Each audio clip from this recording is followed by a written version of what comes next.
Welcome to another video of time value of money. In this video, we'll look at the case of present value of an uneven cash flow. As we had seen in an annuity, the cash flow is in the form of a series of equal payments or receipts. For example, in case of an annuity, the cash flow may look something like this. Let's say this is a time scale for 5 years, and you are going to get a payment of 2000 rupees at the end of each year. So as you can see, all these payments are equal. So this is the case of an annuity. However, the investments made by firms do not often yield constant periodic cash flows. In most of the cases, the firm receives a stream of uneven cash flows. For example, common stocks or shares. So a firm may have bought common stock or shares of another company as a form of investment. Now this company will be paying dividend on a regular basis. However, the amount of dividend is not constant and may vary over time. So an example of such a cash flow is something like this. So let's say this is again a time scale representing 5 years. Let's say at the end of first year you are getting 1000 rupees. At the end of second year you are getting 1500. At the end of third year 800. At the end of fourth year 1100. And at the end of fifth year 400 rupees. So this is the case of uneven cash flow. Now, as you have seen in the previous videos for annuities, we used the term PMT to denote the periodic equal cash flow. However, in case of uneven cash flows, we will use the term cash flow or CF. Let us consider an example to understand this concept better. Consider that an investor has an opportunity of receiving rupees 100, rupees 200, rupees 200 again, rupees 200 again, rupees 200 again, rupees 0, and rupees 1000 respectively at the end of 1 through 7 years. Find out the present value of this stream of uneven cash flows if the investor's required interest rate is 6%. So let us first represent this problem on a time scale. So this is 0, 1, 2, 3, 4, 5, 6, and 7. So total of 7 years. Now the first year, at the end of the year, the investor is receiving 100 rupees. At the end of second year, the investor is receiving 200. Third year again 200, fourth year again 200, fifth year again 200.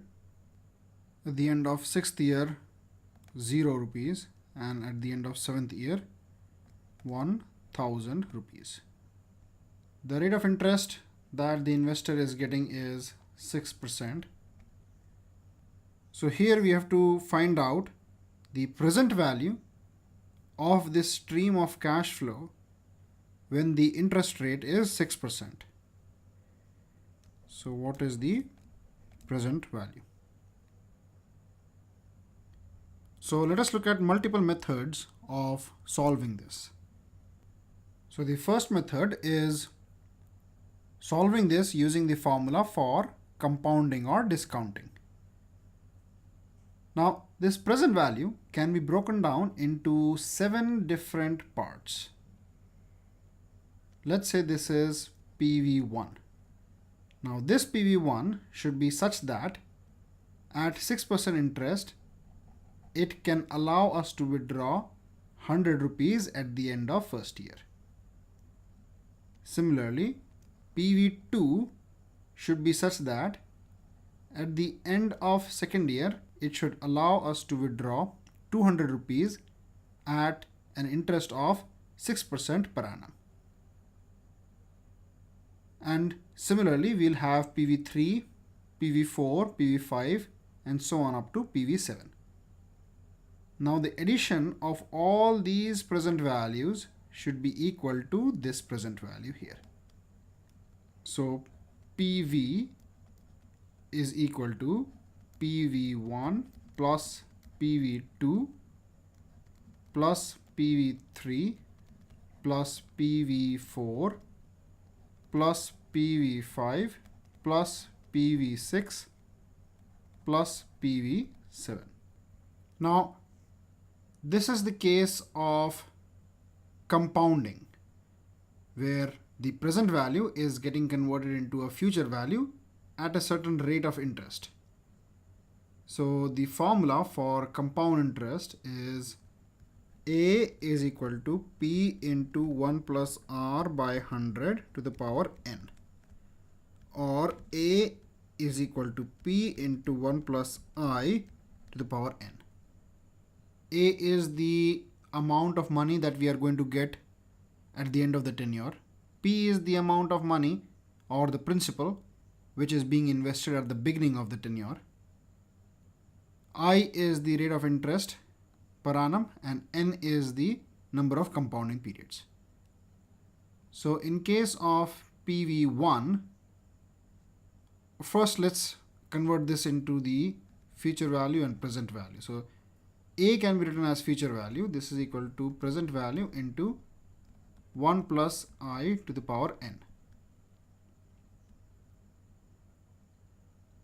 So FV1 is equal to PV1 into 1 plus I to the power n1. I'm putting n1 because every single cash flow will have a different tenure. So PV1 is equal to FV1 divided by 1 plus I to the power n1. So let's write this formula here. So FV1 divided by 1 plus I to the power n1 plus FV2 divided by 1 plus I to the power n2.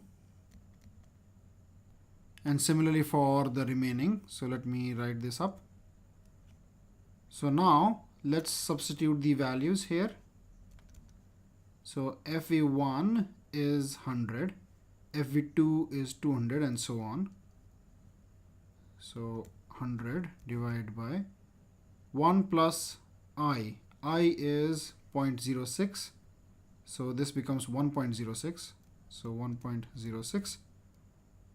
And in case of PV1, n1 is 1, so raised to the power 1, plus FV2 is 200 divided by 1.06, and in case of PV2, n2 is 2 years, so square, plus 200 divided by 1.06 cube plus 200 divided by 1.06 to the power 4 plus 200 divided by 1.06 to the power 5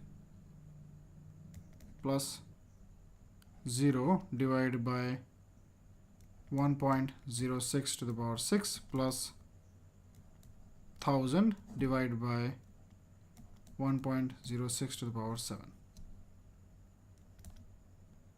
So these are the calculations, and the total comes out to be 1413.19 rupees. So basically the present value of this uneven cash flow is 1413.19 rupees. Now let us look at another method of solving this example. The second method is to use the formula for present value of an ordinary annuity. Now if you take a closer look at the time scale for this example, you will find that for years 2, 3, 4 and 5, the payment amount is a constant sum, which is 200 rupees. So the cash flows between periods 2 and 5 represent an annuity. So we can use this fact to solve the problem slightly differently. So what we can do is we can take these 4 and use the formula of present value of an annuity to find the value at this point.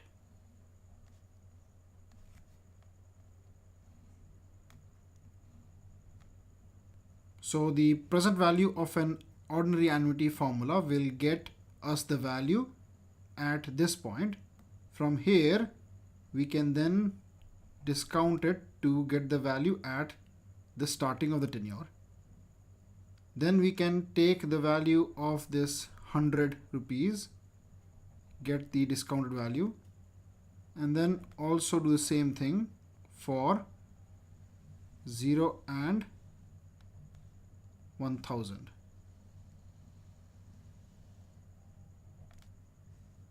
So this total here will give us the present value. So if we break this time scale from the beginning of second year to the end of fifth year, basically you can represent it like this. So let's say the end of first year is 0, then 1, 2, 3 and 4. So this 1 is representing this 2 here, this 2 is representing this 3, 3 is representing this 4 and so on. Now at the end of each year the cash flow is 200, 200 and 200. The rate of interest is 6%. We have to find out what is the present value. So the formula for an ordinary annuity is PV is equal to A into bracket 1 divided by I minus 1 divided by I into 1 plus I to the power n, or PV is equal to, now the annuity amount here is 200, I is 6%, so 1 divided by 0.06 minus 1 divided by 0.06 into 1 plus I is 1.06, and n here will be 1, 2, 3 and 4. So this value comes out to be 693.02 rupees. So this value is at this point here. But in order to get to this point, that is at the beginning of the first year, this amount has to be discounted at 6%. So right now we have 4 components of this present value. The first component is the one which is going to give us 100 rupees at the end of first year. The second component is going to give us 693.02 rupees at the end of the first year.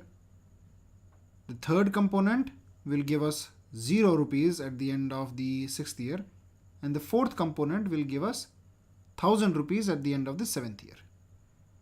So basically PV now is equal to PV1 plus PV2 plus PV3 6 plus PV 7. I'm considering 2 as the PV for this whole portion.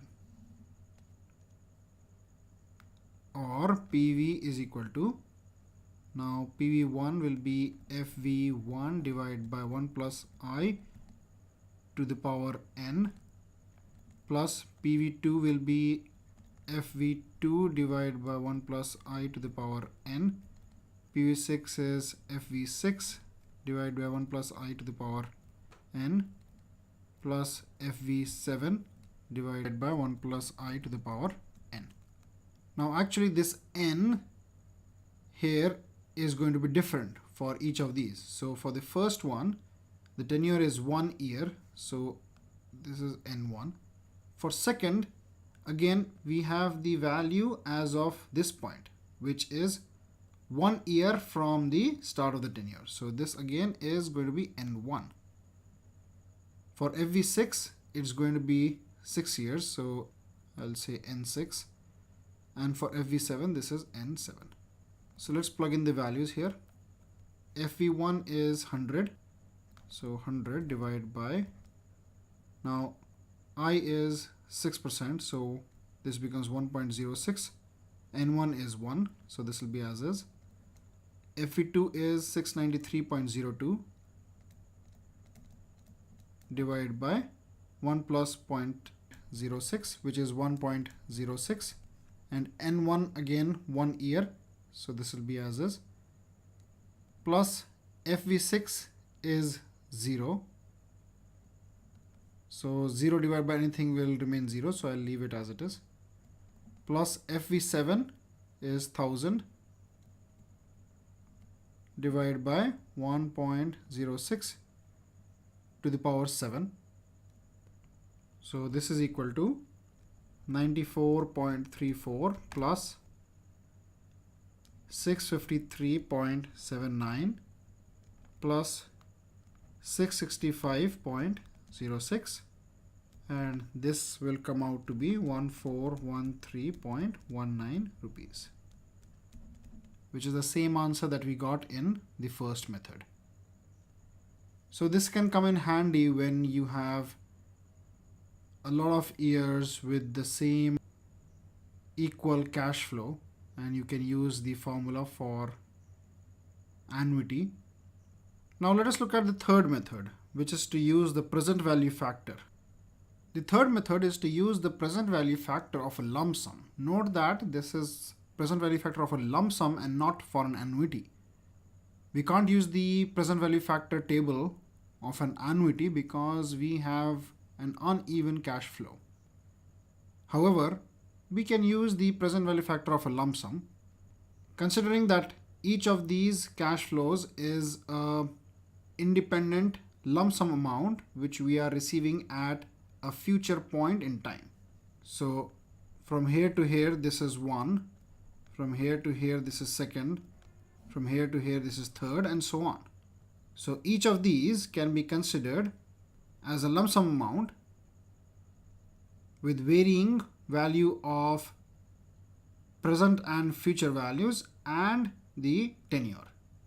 So as we had seen in method 1, basically the initial amounts will be PV1, PV2, PV3 and so on.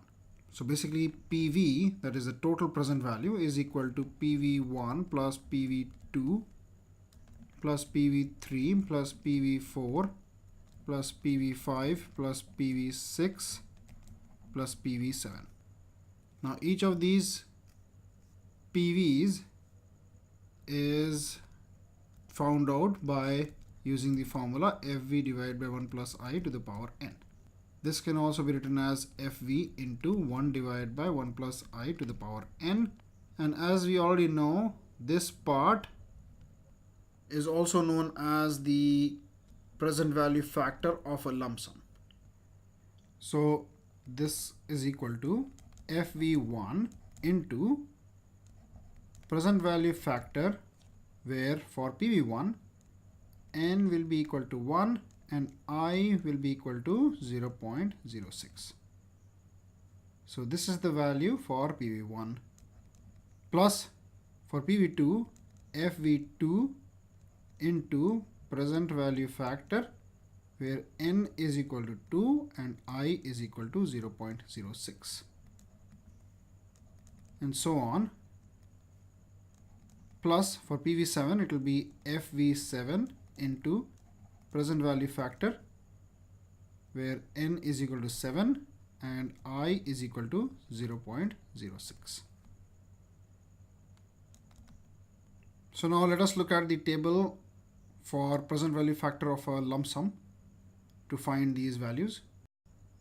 So as shown on the screen, this is the present value factor table of a lump sum of rupee 1.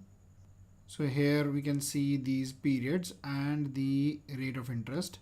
In our case, the rate of interest is 6%, so this one. And we have periods from 1 through 7. So basically our values are all of these till this point here. So let us use these values in the formula. So this is equal to, for PV1, FV1 is 100 and the value of PVF was 0.9434, plus for PV2 the value of FV2 was 200 into 0.8900 plus, so let me note down all these values. So these are all the values. Now let's calculate this. So 100 into 0.9434 plus 200 into 0.8900 plus 200 into 0.8396 plus 200 into 0.7921 plus 200 into 0.7473 plus 0 into 0.7050 plus 1000 into 0.6651. So the answer is 1413.24 rupees. Now in the first and second method, the answer we got was 1413.19 rupees. So pretty close, because here we are rounding off to 4 decimals. So there may be differences in the rounding off for decimal points, but this is pretty close. Now this method is also not very short, because you have to find out the present value factor for each cash flow and then calculate the entire thing. However, depending on the preferences, some people may find this easier because it is simple to calculate as compared to the first method, where we had little complicated calculations because we had exponential values and 1 by x and so on. Now let's look at the fourth method, which is to use the financial calculator. Now while using a financial calculator, you first input the individual cash flows in chronological order into the cash flow register. Cash flows are usually designated as CF0, CF1, CF2 and so on. So the CF0 is the cash flow at this point here. CF1 is the cash flow at this point. CF2 is the cash flow at this point. So let's note down CF3, CF4, CF5, CF6 and CF7. So in our case, CF0 is 0 because at this point there is no cash flow at the beginning of the tenure. CF1 is 100, CF2 is 200, CF3 is 200, CF4 is 200, CF5 is 200, CF6 is 0 and CF7 is 1000. So once we have entered the cash flow amount, then we have to enter the interest rate, which is I, and in our case it is 6%. And then we have to press the net present value. Net present value, because the cash flows could be positive or negative. So this NPV or net present value gives us the net value of the cash flow at the beginning of the tenure. So let us look at the financial calculator. So let us locate the CF0, which is here, CF0, and then CFJ is here. So CF0 is this here, and CF1, 2, 3, 4, and so on will be CFJ. Now the method to enter numbers or enter data into the financial calculator is that first we enter the value and then let the calculator know what that value stands for. Now the cash flow we have to enter in a chronological order. So first we'll enter CF0. So 0, and then we have to enable the blue button here. So G enables blue buttons, and then CF0. Then CF1 is 100. So 100, and then blue button and CFJ. Next is 200, blue button and CFJ. Again 200, and then CFJ. Again 200, CFJ, 200, CFJ. The next cash flow amount is 0, G, and then CFJ, and the last one is 1000, G, and then CFJ. So we have now entered all the cash flow amounts in the chronological order. Now we have to let the calculator know the rate of interest, which is 6%. So 6, and then I. And now we have to calculate the net present value. So you can see the NPV button here. To enable this, we have to click on this button F, and then we'll click on the PV button. So the net present value comes out to 1413.19 rupees. So this is in line with the other methods that we had used. So you can use any of these 4 methods to find out the present value of an uneven cash flow.